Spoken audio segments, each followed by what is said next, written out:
Ya, selamat pagi. Pagi. Pagi. Pagi lagi dong. Pagi. Drama Ya, mana? terima kasih yang udah ikut di next briefing-nya. Ya, semoga bisa menambah semangat hari ini ya. Dan juga bisa menambah semangat kebersamaan kita. Yang ini. Ya, kali ini kita lanjutkan materi dari yang kemarin. Kemarin kan sudah kita tahu filosofi kredit, terus juga menganalisa identifikasi kebutuhan kredit.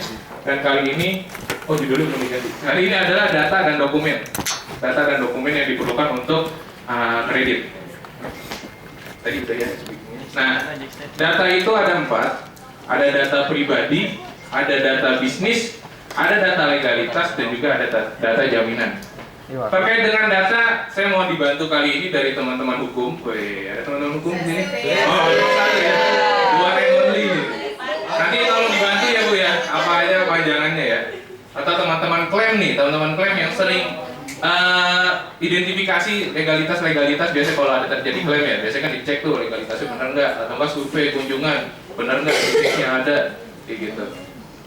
Oke, jadi ada 4 ya, pribadi, bisnis, data legalitasnya sendiri sama data jaminannya. Ya, pertama kita dari perorangan dulu. Perorangan itu yang dibutuhkan ketika debitur mengajukan dari mengajukan kredit. Yang pertama yang jelas KTP.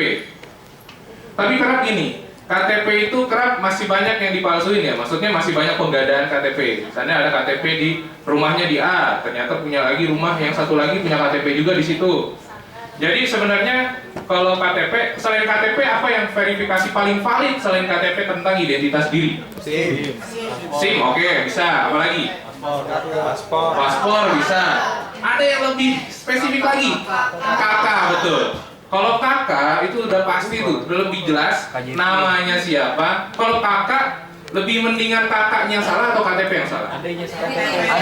KTP yang salah kan dibandingkan kakak yang salah. Adanya yang salah. Ya, mendingan kakak. KJP kan lebih. KJP kan. Mendingan KTP yang salah karena kakak lebih susah untuk maksudnya kakak salah huruf aja langsung pasti ribet tuh gantinya. Kalau KTP kan masih agak lebih mudah. Jadi selain KTP nanti teman-teman mungkin dari teman-teman klaim, teman-teman pertanggungan, underwriting sorry. Nah kita bisa ngecek KTP-nya dulu nih. Direksinya benar nggak sih KTP-nya? Alamatnya di situ. Tapi kita nggak mungkin soalnya kita nggak minta kakak gitu kan. Tahu nanti anggota keluarganya. Nah tapi nggak masalah. KTP kita bisa verifikasi atau lewat SIM tadi bisa, lewat paspor bisa. Lalu SIUP, surat izin usaha perdagangan. SIUP ini terbagi dari 3 biasanya. Ada SIUP kecil, SIUP menengah, SIUP besar. Nah, biasanya ada standarisasi antara nilai-nilai SIUP kecil itu biasanya nilainya berapa kalau tahu? Ada yang tahu nggak? Kira-kira berapa sih nilainya sampai dengan berapa juta? Ratus juta sekian gitu. Kalau nggak salah sampai 250 juta ya. Nah, terus 250 juta sampai 1M itu SIUP menengah, 1M ke atas, apa sampai 2M saya lupa. Di atas sampai 2M itu udah masuk ke SIUP besar gitu. Nah terus situ ini bukan danau ya. Situ ini surat izin tempat usaha, bisa sebagai ganti kalau sekarang mungkin domisili, SKDP, surat keterangan domisili usaha, domisili perusahaan. Nah terus ada TDP, tanda daftar perusahaan, ada NPWP, nomor peserta wajib pajak. Catatan untuk usaha tertentu butuh nih AMDAL nih. Kayak kemarin saya cek, saya kasih cash kayak pabrik tahu. Butuh nggak sih AMDAL? Kira-kira? Butuh. Pabrik garmen butuh nggak? Kira-kira? Butuh. Nah jadi yang ada dampak terkait dengan lingkungannya, kita penting juga untuk melampirkan AMDAL ini, gitu. Untuk jadi dasar bahwa memang society-nya, community-nya tuh setuju dengan usaha bisnisnya, kayak gitu. Terus tanda daftar usaha perindustrian, mungkin ini kalau skalanya sudah industri biasanya baik home industri ataupun masif gitu ya. Tanda daftar ini juga kita perlukan. Lalu badan hukum. Nah, kita perlu tahu kalau badan hukum perlu nggak KTP? Nggak ada ya. Jadi nggak perlu KTP. Jadi jangan sampai nanti ke teman-teman dari underwriting, dari klaim, kalau nanya ke bank, ini badan usaha ini, KTP-nya mana Bu? Diketawain kita, gitu. Karena memang yang dibutuhkan untuk badan hukum adalah akte pendirian atau ADART. Kalau seandainya akte pendirian, kalau seandainya usahanya sudah berdiri, seandainya akte pendirian berdiri tahun 2006, contohnya, harus dipastikan ada akte perubahan terbaru, gitu ya. Ditanya dulu, kalau memang nggak ada ya mungkin direksinya dia terus tuh dari 2006 sampai 2017, contohnya. Cuman mungkin nggak sih direksi nggak diganti, gitu loh. Kalau memang ada indikasi lebih dari 5 tahun, coba teman-teman tanyakan kepada debiturnya atau kepada korporat itu, prinsipal itu, ada nggak Bu akte perubahan terbaru atau akte perubahan rapat? Itu penting supaya kita mengetahui data terupdate siapa saja jajaran manajerial dari perusahaan itu. Terus hampir sama pejabat yang berwenang bertindak hukum, siapa nanti direksi. Direksi itu terdiri dari ada dirutnya, ada direktur keuangannya, ada komisarisnya. Di situ kita bisa lihat. Terus hampir sama yang sama 3 ini ya, dari perorangan dan juga badan hukum, ada situ, TDP dan NPWP. Kemudian catatan untuk usaha yang badan hukum, pertama hampir sama, AMDAL dan juga tanda daftar ini menjadi penting kalau bagi teman-teman perbankan. Karena kalau dia kan selalu nilai besar pasti kan dia on the spot ya, on the spot kalau lokasi bisnisnya, lokasi usahanya, lokasi kantornya, pasti dia akan ngecek ini. Next. Nah, untuk perorangan, bandingkan sumber data masing-masing dengan aslinya. Contoh, fotokopi siupnya dengan aslinya. Nih, makanya ini sudut pandang perbankan ya, tapi nggak ada salahnya kalau kita menerapkan ini juga. Terus, bandingkan sumber data masing-masing dengan data lainnya. Contoh, nama siup harus sama dengan di situ, NPWP atau KTP debitur. Ini matching nggak nih? Antara siup, situ, NPWP sama KTP gitu. Atau enggak, antara NPWP, situ sama siupnya nyatuin ke NPWP nomor ini, kayak gitu. Itu juga harus kita perhatikan betul. Terus meminta konfirmasi dengan penerbitan surat atau izin, misalnya BPN atau Deperindak terkait dengan usahanya, perdagangannya, dan BPN terkait dengan lokasi usahanya. Benar nggak nih? Memang kantor ini terdaftar di BPN atau aset dia, perusahaan aset itu memang sudah terdaftar di BPN, kayak gitu. Lanjut ya. Untuk badan hukum, periksa, nah ini tadi, anggaran dasar atau akte pendirian. Yakinkan bahwa akte tersebut adalah perubahan terakhir, ini kuncinya. Terupdate. Kalau memang ada akte perubahan, akte pendirian tadi, di atas 5 tahun berdirinya, coba cek lagi. Bahkan ada yang baru berdiri 2 tahun, udah ganti-ganti direksi, nggak ada yang tahu gitu, kondisi perusahaan itu, karena seluruh kegiatan manajerial perusahaan dan maksud tujuan usaha itu dibangun atau didirikan itu ada di akte pendirian, kayak gitu. Terus periksa lagi surat pengesahan pemerintah atas anggaran dasarnya itu. Biasa kan ada setelah anggaran dasar disetujui oleh Kementerian Hukum dan HAM ya, biasanya ya, Kemenkes gitu ya. Nah di situ. Lalu yang ketiga, periksa anggaran dasar usaha tersebut, siapa yang mempunyai kewenangan atau bertindak melakukan perbuatan hukum dari pengurusnya. Ini akan saya jelaskan nanti terkait dengan materi hukum. Nah, cuman kita harus tahu nanti outline-nya seperti ini. Dari Dewan Direksi, biasanya di pasal 12 kalau nggak salah ya Mbak Cecil ya, di akte pendirian itu pasal 12 ada yang menyatakan bahwa seluruh perusahaan yang memiliki kewenangan adalah Dewan Direksi. Komisaris nggak bisa tanda tangan teman-teman. Komisaris itu nggak bisa tanda tangan. Seandainya ada SPKMGR yang tanda tangan komisaris, kecuali inventor ya, itu harus dipertanyakan. Jangan sampai yang tanda tangan SPKMGR yang sebelah kanannya itu komisarisnya. Harus dirut, karena seluruh operasional perusahaan itu yang tanggung jawab adalah dirut. Ada lagi dirut atau beserta perwakilan dari 2 direksi lainnya, bisa kayak gitu. Kalau dirutnya nggak ada, terwakili dari 2 direksi lain, bisa kayak gitu. Nanti kita bahas di bab hukum. Next dulu, bandingkan kemudian data masing-masing dengan contohnya seperti dengan aslinya. Contohnya kayak tadi hampir sama dengan yang perorangan, dan terus kita benchmarking tuh datanya benar nggak nih, kita compare antara siup, situ, SKDP atau TDP-nya sama nggak sama yang pemiliknya, kayak gitu, atau direksinya. Khusus untuk akte pendirian, pastikan segala perubahan telah lengkap dengan kondisi terakhir dan cek dengan penerbitannya, kayak gitu. Nah, kita masuk ke data pribadi. Jadi perlu diketahui ya, data pribadi nggak perlu yang namanya ADART. Jadi jangan sampai nanti kita diketawain sama bank. Bu, ini debitur ini usahanya ada akte pendirian nggak? Nah, kita cek. Kalau perusahaannya perorangan masa iya ada ADRT kan nggak mungkin. Kayak gitu. Jadi kita harus cek dulu, pastikan bahwa memang ini datanya debiturnya itu pribadi atau korporat. Itu pertama. Ini harus dicek. Lalu data status debitur, surat nikahnya. Nah, surat cerai pun dibutuhkan sama bank. Ini terkait dengan nanti agunan biasanya. Kalau teman-teman kalian tahu, agunan kan biasanya kalau seandainya tanah itu dibeli setelah sudah ketika posisi si debitur itu sudah menikah, nama yang dicantumkan di akte itu pasti atas nama suami dan istri. Iya nggak Pak? Atau mungkin Bapak yang sudah punya sertifikat tanah. Betul nggak Pak? Kira-kira Pak Eko mungkin di akte tanahnya namanya pasti ada suami atau istri kan? Karena ini terkait dengan nanti biasa yang kita kenal itu harta gonogini gini. Karena harta itu dibeli ketika sudah menikah. Itu nanti kita bahas di hukum.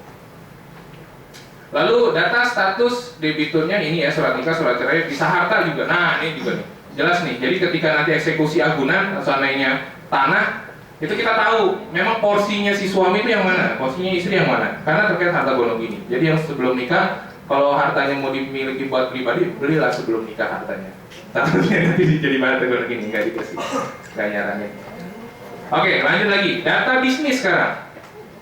Data bisnis apa sih yang dibutuhkan? Supplier, buyer, kompetitor, masing-masing 5 biasanya. Dan biasanya ini merupakan 60% nih. Yang maksudnya gini, 60% dari sumber bisnis dia. Kalau bisa kita mintain, seandainya supplier. Suppliernya ada 10. Dari 10 supplier itu, yang mayoritas menyumbang persentasi terbesar dalam usahanya, itu yang kita minta. Siapa sih suppliernya? Jangan sampai 10-10 kita minta, nggak perlu. Kita random aja. Tapi yang mayoritas memang menyumbang kontribusi terbesar dalam perusahaan itu. Terus laporan keuangan. Nah, ini yang saya sampaikan sebelumnya. 3 tahun terakhir bank itu mintanya. Bukan 2 tahun. Karena kita mau melihat tahun 2014 contohnya ya. Sekarang 2017. Berarti kalau 3 tahun kita melihat dari 2014, 15, 16. Kalau kondisinya 2 tahun, seandainya 2015 dan 2016, kita nggak tahu kondisi setelahnya. Maksudnya ketika 2 tahun ini kita cuma melihat kalau 2 tahun, kita hanya bisa melihat naik atau turun. Kalau 3 tahun, kita bisa melihat 2014 naik, 2015-nya naik lagi. Ternyata 2016-nya turun drastis. Atau kebalikannya. Pertama 2014-nya turun, 2015-nya naik, 2016-nya bagus lagi. Bisa jadi. Jadi kita bisa melihat trennya lebih komprehensif lah kalau seandainya 3 tahun gitu. Terus rekening koran 3 bulan terakhir, nah biasanya diambil sama Bang Jun, dia bilang nih rekening koran, nanya dulu di print di fax, rekening koran nih 3 bulan terakhir untuk take over dan periode yang lebih panjang. Lalu data pipeline, proyek atau rencana ekspansi bisnisnya. Biasanya kan kalau memang usaha itu profesional, dia pasti udah ada tuh mapping bagaimana nanti dia strategi 2 tahun ke depan seperti apa, 5 tahun ke depan seperti apa. Dan itu kita lihat dari pipeline-nya. Proyek ke depannya tuh ekspansi bisnisnya seperti apa. Terus yang dibutuhkan terkait dengan bond atau faktur yang merepresentasikan sejauh mana perputaran bisnis usahanya, begitu. Jadi kita bisa melihat dari sisi-sisi ini. Sekarang data legal. Ini terkait dengan hukum itu tadi. Untuk yang pertama, akte pendirian tadi untuk siapa? Usaha badan hukum ya. Usaha badan hukum pasti ada akte pendirian. Jadi untuk badan hukum ini, nantilah di bab selanjutnya ya. Ada yang memang badan hukum kan macam-macam, ada koperasi, ada CV, ada apa lagi? PT, ada usaha dagang, UD, macam-macam. Jadi nanti siapa aja sih yang boleh punya akte pendirian, siapa yang nggak perlu, nanti itu kita bahas di pertemuan yang kesempatan yang selanjutnya. SK Menkes ini tadi, habis akte ini kita pastikan bahwa akte itu sudah terdaftar di SK Menkesnya. Jadi sudah ada ketentuan dari SK Menterinya bahwa memang ini sudah terdaftar sebagai sebuah perusahaan. Dia didaftar secara negara gitu ya. Untuk yang status PT biasanya, CV pun bisa sih. Terus SIUP, TDP, AMDAL, UKL dan UPL, surat izin untuk melakukan usaha. Ini terkait dengan usahanya. Jangan sampai nanti aktenya sudah tercantum, sudah ada, TDP-nya ada, ternyata situnya nggak ada atau SKDP-nya nggak ada, ternyata usahanya baru pindah, ataupun pernah terjadi seperti ini. SKDP-nya itu juga kita harus cek yang terbaru ya. Jadi kalau seandainya jangan sampai kadang yang masih on risk atau masih belum daluarsa aja, kadang ada perusahaan yang sudah pindah-pindah kantor. Nah itu kita harus pastikan dulu SKDP-nya. Next, ini data jaminan. Ini terkait dengan agunan. Sorry, tambahin. Ya, Pak. Coba mundur. Yang Ya. Nah, ini data legal, ini kan untuk perusahaan. Yang terakhir itu kan SIO TDP AMDAL. Satu lagi biasanya kalau di perusahaan dalam mengerjakan proyek itu minta izin HO atau izin gangguan usaha. Ada. Itu nanti kalau di proyek-proyek lihat itu biasanya dia harus melampirkan HO namanya. Izin gangguan usaha. Itu biasanya dikeluarkan oleh Kementerian Komersial Lingkungan yang berada di sekitar lokasi proyek. Itu ada namanya HO izin gangguan usaha. Itu aja nanti ditambahkan itu. Siap. Ya masih. Boleh itu kalau HO tadi ya untuk gangguan usaha. Itu terkait dengan konstruksi atau apa Pak? Maksudnya pada saat pembangunannya atau pada saat memang bisnis berjalan? Ya, pada saat awal dia mau mengerjakan proyek itu biasa dari Pemda kalau setempat di lingkungan proyek itu dikerjakan dia harus ada izin. Oke. Izin gangguan usaha. Mungkin sekaligus persyaratan IMB juga kayak gitu-gitu Pak ya mungkin. Oke, siap. Makasih Pak Eko informasinya. Lalu untuk jaminan ya sekarang ya. Sekarang jaminan. Tanah dan agunan dan bangunan. Kan biasanya kalau teman-teman klaim nih yang lebih tahu biasanya. Ada SKMHT istilahnya, ada APHT, ada SHT, ada ROYA. Kalau SKMHT biasanya berlaku 1 bulan. APHT itu 3 bulan. SHT ini sih kurang tuh kalau SHT. Kalau ROYA biasanya gini. Nanti kita akan bahas spesifik ya kalau untuk yang kayak gini-gini. Jadi ROYA itu adalah ketika si nasabah itu menyerahkan agunan, ternyata dia minjem lagi di bank lain. Nah, ROYA itu sebagai bentuk agunan bersama gitu, ibaratnya kayak gitu, ROYA namanya. Terus BPKB untuk kendaraan, sertifikat mesin kalau memang ada mesin industri, mesin fabrikasi, itu ada sertifikat mesinnya biasanya. Dan faktur untuk mesin dan kendaraan pembeliannya, faktur pembeliannya. Itu ya. Bagaimana cara mendapatkan data-data tadi? Pertama, kalau dari perorangan kita bisa lihat yang kemarin Pak Imam bilang BI checkingnya, trade checking dan market checking ini terkait dengan 5C yang pertama. Apa 5C yang pertama kemarin? Karakter ya. Ini 5C yang pertama. BI checking, trade checking, market checking. Terus wawancara langsung, wawancara in-depth interview biasanya bentuknya, wawancara mendalam terkait dengan nasabah. Lalu melalui media massa yang waktu itu sempat disampaikan Pak Gede ya waktu itu ya. Kalau dapat nama prinsipal ini apa yang pertama? Pak Eko waktu itu ya. Nama prinsipal ini apa yang harus kita cari dulu? Searching dulu nama prinsipalnya benar nggak ada terdaftar seandainya di daftar hitam LKPP atau seandainya benar nggak dia cashnya dari historical dia itu bagus atau ada news tertentu di googling itu ada yang berita-berita miring tentang prinsipal itu kita bisa lihat dari media massa. Lalu pengamatan langsung, dia bisa wujudnya on the spot ke lokasi usahanya atau ke lokasi proyeknya, seperti itu. Nah, teknik verifikasinya, pertama ada 3, sumber data, kebutuhan data, dan verifikasi ya. Pertama sumber data dulu. Sumber data ini bisa berasal dari debitur, karyawan, atau pihak internal debitur lainnya. Lalu data bisa berasal dari supplier, buyer, dan juga bisa berasal dari media massa. Bisa berasal juga dari hal-hal yang relevan, misalnya mutasi rekening koran, verifikasi laporan keuangan, yang terkait dengan debitur. Lalu risiko datanya, nah ini kan pasti ada risiko. Pasti ada risiko ketika debitur itu sikap atmos good faith-nya itu kita nggak bisa tahu ya di dalam hatinya seperti apa atau dalam hal operasional pelaksanaan seperti apa. Cuma risiko itu pasti akan terjadi. Entah itu human error atau memang itu disengaja. Pertama, pemalsuan data. Macam-macam tadi contohnya bisa KTP-nya banyak, bisa situnya nggak ada atau udah expired datanya yang dikasih. Itu bisa pemalsuan data. Tapi lebih terkait dengan kayaknya pemalsuan di sini adalah memang benar-benar tidak sesuai dengan apa yang dia sampaikan. Lalu data yang diberikan tidak valid. Gitu. Seandainya SKDP-nya udah expired, kita harus minta yang terupdate. Situnya terus TDP-nya yang terbaru semua. Lalu data tidak dapat diverifikasi dengan sumber data lainnya. Nah ini agak lebih sulit lagi kalau memang tidak bisa diverifikasi sama sekali kan. Gitu. Lalu kebutuhan datanya, data itu kualitatif, kuantitatif, tadi data jaminan terkait dengan agunan, data legal sebagai status hukumnya, data lain-lain yang menunjang untuk kebutuhan analisa, ya, dan juga persetujuan kredit tadi. Tujuan keempat ini adalah untuk kelima ini untuk persetujuan atau akseptasi. Nah, verifikasi itu data-data tadi seperti tadi contohnya kita mengecek lagi komparasi bahwa memang seluruh elemen-elemen dokumen tersebut sama atau seandainya sejalan gitu ya. Nama KTP direkturnya sama, SIUP-nya sama, TDP-nya sama, dan lain sebagainya.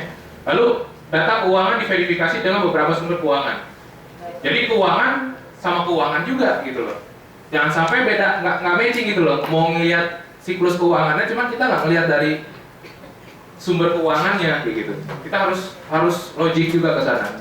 Terus penjualan diverifikasi dengan mutasi rekening posisi kredit dan juga trade checkingnya, kebayarnya seperti apa. Lalu data kualitatif ini kan lebih ke verbal ya, verbal bisa atau tertulis bisa. Nah, data jaminan juga dapat diverifikasi dengan on the spot. Nah ini tadi ke proyek atau juga objek jaminannya dan pengecekan ke lembaga yang memiliki otoritas mengeluarkan sertifikat kepemilikan jaminan. Contohnya BPN.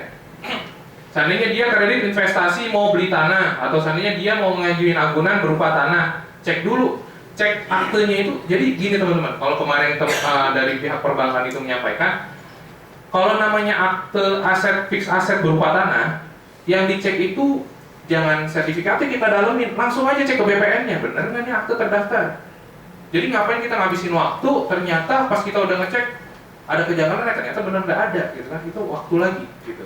Jadi langsung aja ketika akte itu terdaftar, kita tanyakan ke BPN, benar nggak nih tanah ini seluas sekian meter milik dari bapak tuan ini, betul nggak? Secara notaris kan bisa aja dibuat notaris di mana-mana gitu kan. Cuma secara kependudukan, secara negara, benar nggak itu terdaftar di BPN kayak gitu.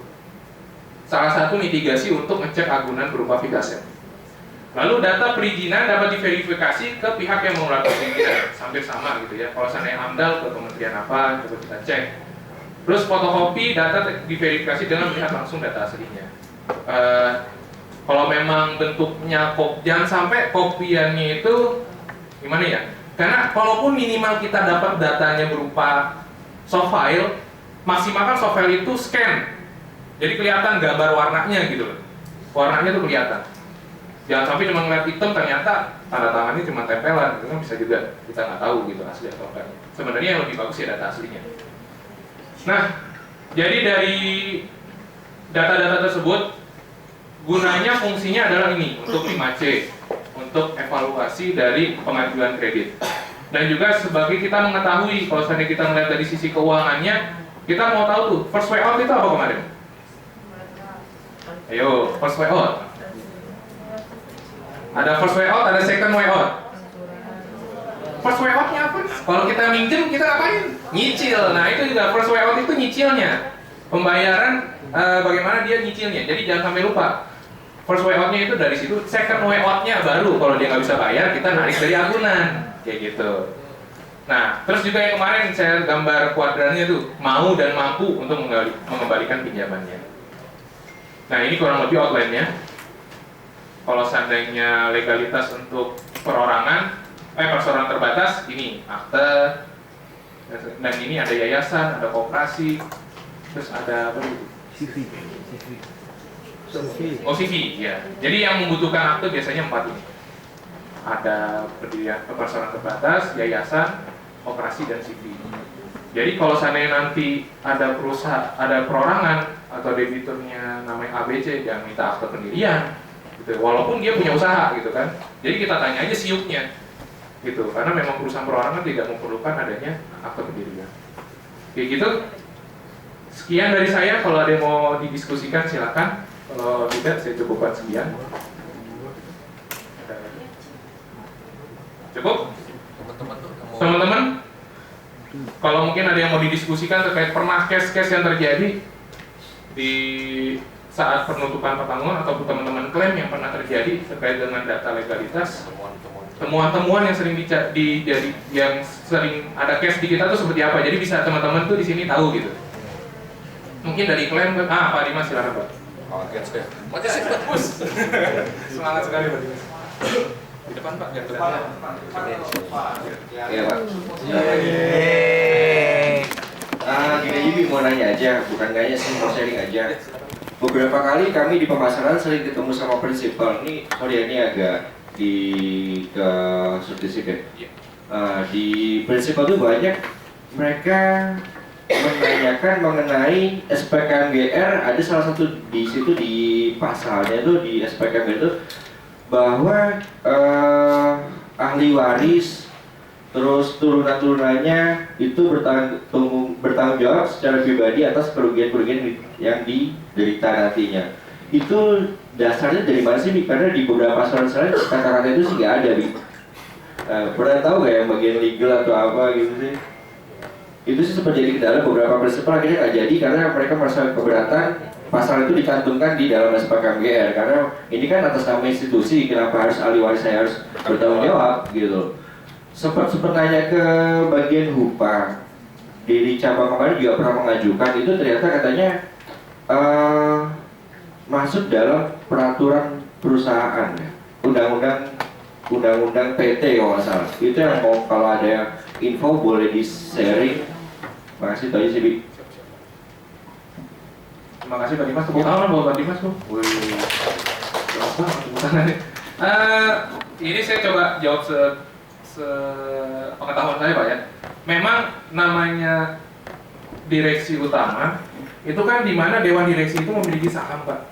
Nah karena saham itu tertanam di dalam perusahaan, jadi dan juga dia berperan sebagai orang yang memiliki kepentingan, maksudnya yang bisa memberikan wewenang dan juga di situ. Jadi ada suatu sisi di mana memang hampir sama seperti pinjaman-pinjaman yang lain gitu ya. Biasanya kalau memang akte tanah, ahli waris itu memang pasti akan terlibat gitu Pak. Sampai memang, jadi karena gini, ada orang tua itu minjem duit gitu di bank, dan ternyata orang tuanya itu wafat. Anaknya itu, bank itu pasti akan nagih, kalau nggak ke istrinya pasti ke anaknya.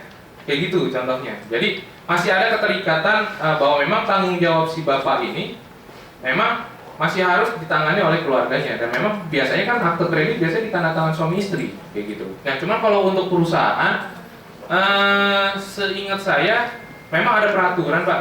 Kalau memang karena gini, pun perusahaan seandainya perusahaan tersebut contohnya agunannya nih Pak, contohnya agunannya itu menggunakan mobilnya direktur, kan bisa Pak, gitu. Atau enggak bisa pakai rumahnya direktur itu, bisa juga. Dan rumahnya direktur itu kan aktenya pasti atas nama keluarga. Nah atas nama keluarga seandainya suami istri yang punya tanah itu, tanah rumahnya si Dirut jadi agunan contohnya. Nah berarti kan di mana ada akte pemilikan tanah berupa akte itu pasti terkait juga nanti akan pada kepemilikan ahli warisnya nanti. Seperti itu kurang lebihnya. Cuman kalau dari sisi hukum pasti yang lebih paham anak kita. Gimana Mbak Cecil, coba bisa menambahkan? Kalau setahu aku sih kalau misalnya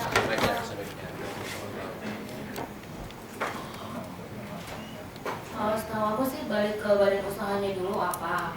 Kalau badan usahanya itu tidak berbadan hukum, berarti sejenis CV dan sekelasnya itu iya pencampuran harta berarti. Jadi ketika si CV-nya bangkrut, ikut di harta pribadi si pemilik CV-nya dipakai untuk membayar hutang, untuk melunasi hutang si pemilik CV. Tapi kalau dia udah berbadan hukum, biasanya undang-undang PT itu udah ada sih pasal, tapi nggak tahu pasal berapa, mencantumkan kalau keuntungan dari berbadan hukum itu membatasi lingkup harta perusahaan. Jadi kalau someday pun perusahaan itu pilot oleh pengadilan atau lembaga gimana, nggak akan mengenai harta pribadi si direktur-direktur. Dan biasanya kayaknya nggak mungkin dan harusnya nggak boleh sih kalau agunan untuk suatu perusahaan terbatas itu harta pribadi dari si direktur atau jajaran pejabatnya. Mungkin terkait dengan agunan ini, cuma terkait dengan harta perusahaan nggak terikat gitu ya, maksudnya tidak ada pencampuran pada Iya, harta pribadi sama harta perusahaan itu tetap bisa. Jadi bisa bangkrutnya perusahaan ya kalau memang nggak terlunasi hutangnya pakai asetnya si perusahaan ya udah sebatas asetnya Asetnya aja. nggak Pribadinya nggak ikut nggak dilibatin. Kayak ini gitu sih. Berarti gitu Pak, maksudnya tergantung dari sisi badan hukumnya juga ya. Iya. Maksudnya kalau memang Iya. perusahaan PT gitu kan, berarti Iya. memang terlepas ya kalau PT ya, setahu saya terlepas gitu antara data pribadi, Iya, tergantung. harga apa, kekayaan pribadi itu kan, kekayaan perusahaan. Tergantung badan usahanya Kalau kan berbadan hukum. kan Pak ya, kalau seandainya CV atau berarti kalau memang dasar hukumnya ada yang seperti Sisin bilang, berarti SPKMGR kita itu tidak bisa berlaku semua. Oh iya, Iya, harus Perorangan atau dia berbadan hukum. berarti di gitu cluster ya. kalau gitu ya. Jadi ya, yang perorangan dia pakai TC mungkin perorangan gitu ya. Iya, kalau perorangan. Nah, ini Jadi kita Mau jawaban singkat, mau jawaban panjang. ini dia. Jawaban singkat, mau jawaban panjang. Jawaban singkatnya KUHD 254. Baca. Ya. Itu mengikat sampai ke ahli waris kan. Jawaban singkatnya lagi, mohon maaf apabila ada hutang piutang Oh, kalau meninggal. bisa diselesaikan dengan keluarga yang ditinggalkan. Ini Pak, Kalau nggak iya. salah begitu, kalau nggak salah biasanya. Betul, betul. Iya Pak. Jadi itu jawabannya, dasar hukumnya KUHD. Ya. KUHD. Iya, sampai ke keluarga. Walaupun di perusahaan. Nah, ini dia. Kalau perusahaan, betul kata Cecil bahwa itu hanya terbatas kepada harta perusahaannya saja, gitu. Ya, hanya terbatas kepada perusahaan saja. Jadi kalau ada suatu kerugian yang hutang piutang sama perusahaan, sebatas kekayaan perusahaan itu saja, gitu. Nah, tetapi kenapa kita masang itu di SPKMGR? Ya, karena ada risiko, ada kemungkinan bahwa perusahaan itu kan bisa aja perusahaan yang apa sih, yang dibentuk memang hanya untuk seperti itu, gitu. Nah, itu yang harus kita ikat sampai ke harta pribadinya si direksi, gitu. Jadi banyak kejadian kan perusahaan-perusahaan bodong yang kayak gitu, yang cuman istilahnya mau ngambil uang muka proyek atau apa kayak gitu. Nah, bahaya kalau kita nggak ngikat sampai ke harta pribadinya si debiturnya atau si direkturnya. Oke, makasih. Ya, terima kasih Pak Gede, tepuk tangan lagi buat Pak Gede sama Mbak Cecil. Ya benar ya, tadi mungkin kalau dapat dasarnya tadi ada pencerahan dari Pak Gede dari KUHD 254. Nah, kalau dari sisi agama ya iyalah, namanya utang pasti sampai anak cucu juga masih ngikat gitu kan. Jadi hati-hati sama yang punya utang. Ya, jadi di semua utang itu kalau berdasarkan Islam tentunya pasti sampai anak turunan masih ada kewajiban untuk dilunasi. Karena akan terkait dengan nanti kalau udah masuk surga, udah di depan pintu kagak boleh dulu, utang dulu lunasin. Gitu. Oh, Oh iya, semuanya gitu kan. Oh di Islam gitu kan. Kayak ditarik. Hati-hati makanya. Ya, dia sesuai dengan kemampuan lah. Kalau mau ngutang sesuai kemampuan. Oh iya boleh Pak. Sorry, tambahan sedikit. Makanya teman-teman analis nih perlu melihat banget kepada apa kalau di laporan keuangan masalah ini. Gimana dilihatnya coba? Equity-nya dia. Equity-nya itu berapa sih? DER-nya dia berapa nanti? Debt to equity rasionya. Sanggup nggak kekayaan perusahaannya dia itu menutupi seluruh hutang-hutangnya gitu. Kalau debt equity-nya sudah melebihi rasio, sebenarnya itu yang parameter 400 itu ketinggian. Tapi itu saya baca di salah satu buku mengenai akuntansi ada memang sampai 400. Biasanya 1:1 mestinya gitu. Karena 100% aja berarti artinya utangnya 100, kekayaannya 100 gitu. Kalau utangnya udah 200, kekayaannya 100, ya minus juga kan gitu ya. Jadi hati-hati di situ teman-teman analis, perhatiin equity-nya dia. Oke, makasih. Terima kasih banyak Pak Gede. Ya seperti itu. Kalau terkait dengan tadi ya, equity. Ada lagi yang mau didiskusikan? Cukup? Oke.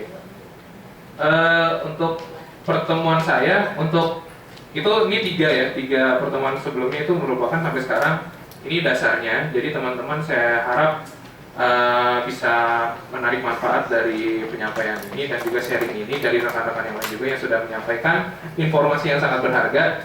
Jadi karena ini bekal gitu ya, nanti juga saya ingin maunya tuh sharing Pak Gede gitu. Jadi seandainya terkait dengan laporan keuangan kita kasih teman-teman keuangan yang memang punya basic di sana. Takutnya juga namanya kita manusia ya, kadang suka kalau memang ada ahlinya yang lebih baik dia yang menyampaikan gitu. Tapi ataukah nanti gimana caranya? Mungkin bisa diatur Pak Gede, maksudnya mekanisme sharing sessionnya ini seperti apa gitu. Mungkin ada silabusnya nanti seperti apa itu lebih baik gitu. Jadi pertemuan pekan pertama seandainya terkait dengan apa, pekan kedua seperti apa. Jadi semuanya kena kebagian gitu. Itu aja sih, masukan aja. Jadi kita bisa saling sharing aja di sini. Itu aja dari saya, kurang lebihnya mohon maaf. Yang benar itu datangnya dari Allah Tuhan SWT, dan juga yang salah dari saya pribadi. Wabillahi taufiq wal hidayah. Assalamualaikum warahmatullahi wabarakatuh. Waalaikumsalam.